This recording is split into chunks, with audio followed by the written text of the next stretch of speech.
안녕하세요. 저는 육엄마, 육아빠들과 함께하는 육아간호 기자비가 되고자 이 채널을 개설한 너무엄마 간호TV입니다.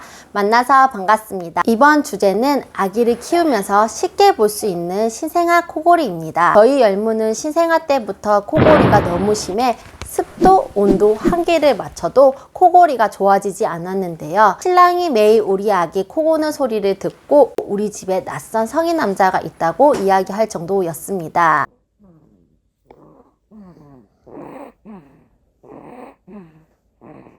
제 지인분 아기도 코골이가 심해 병원에서 수술을 권유받고 수술을 했는데요. 지금은 수술 후에 많이 좋아졌다고 합니다. 저희 열무도 코골이가 너무 심해 혹여나 코 수술을 해야 하나 걱정을 했는데요. 병원에 문의해 보니까 아기가 성장하면서 점차 좋아질 거라고 지켜보자 하더라고요. 시간이 지나면서 대부분 경우에는 괜찮아진다고 하니 정말 다행이죠. 지금은 처음보다 많이 좋아졌지만 그래도 가끔은 심하게 코를 골 때가 있어요. 그래서 저와 같이 고민이 있으신 양육자분들과 함께 우리 아기들은 왜 코를 고는지에 대하여 살펴보도록 하겠습니다. 우선 우리 아기들의 코골이는 단순 코골이와 수면 무호흡증으로 볼 수 있는데요. 단순 코골이는 8%, 수면 무호흡증은 1%에서 4%로 나타나는 것으로 보고되어지고 있습니다. 아무튼 신생아들은 종종 거친 호흡을 해서 양육자분들을 놀래켜 걱정시키기도 합니다. 그런데 우리 아기들 매우 편안한 상태라고 합니다. 너무 놀랍지 않은가요? 저희 입장에서 보면 아기들이 코를 골 때 혹여나 힘들어하는 게 아닌지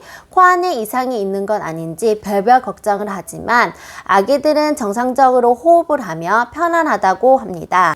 그렇다면 우리 아기들은 왜 코를 골까요? 신생아의 코골이의 원인은 비강 구조의 발달의 미숙이나 집안 환경으로 인한 건조로 코막힘이나 코안이 건조해서 그렇다고 해요. 특히 신생아의 경우에 비강이 매우 좁기 때문에 코가 건조하거나 점액이 코를 막아 코골이처럼 호흡을 해요. 이런 경우엔 정상적으로 숨을 쉬고 있고 점차 자라면서 아기 얼굴도 커지기 때문에 코의 비강도 커지기 때문에 좋아진다고 하는데요.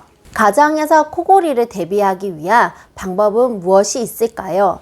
첫째, 집안의 습도, 온도 조절입니다. 코골이가 시작된다면 우선 습도, 온도를 조절해 주는 것이 좋은데요. 신생아를 키우는 가정집 온도는 20에서 24도 정도, 습도는 50에서 60% 정도를 유지하는 것이 좋다고 합니다. 또한 다들 알고 있듯이 습도 조절은 감기 예방에도 도움을 주지만 코안을 건조하지 않게 해주는데요. 습도 조절을 가습기를 사용하거나 가습기가 없으시다면 빨래를 널어 습도 조절을 하는 것이 좋습니다.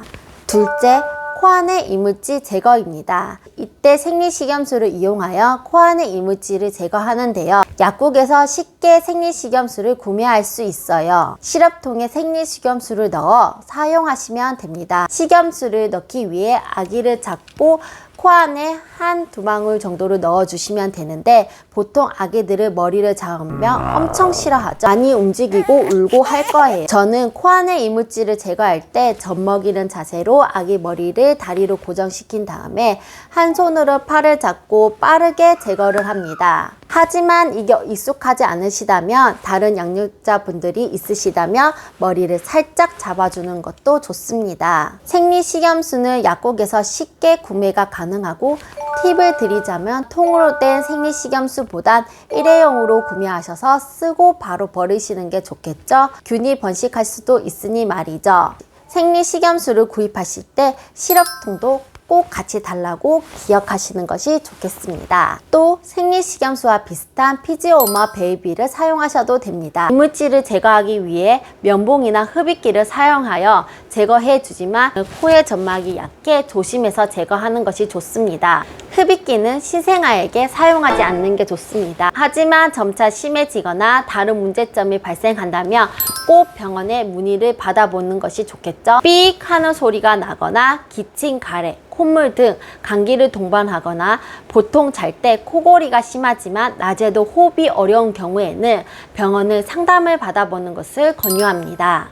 아기들이 편안하게 잠을 잘 수 있도록 신경 쓰는 것은 부모님의 역할 중에 하나가 아닐까 생각합니다. 우리 아기들이 수면에 방해받지 않고 숙면에서 건강하게 쑥쑥 성장할 수 있었으면 좋겠습니다. 구독, 좋아요, 알람 설정 꼭 부탁드립니다. 감사합니다.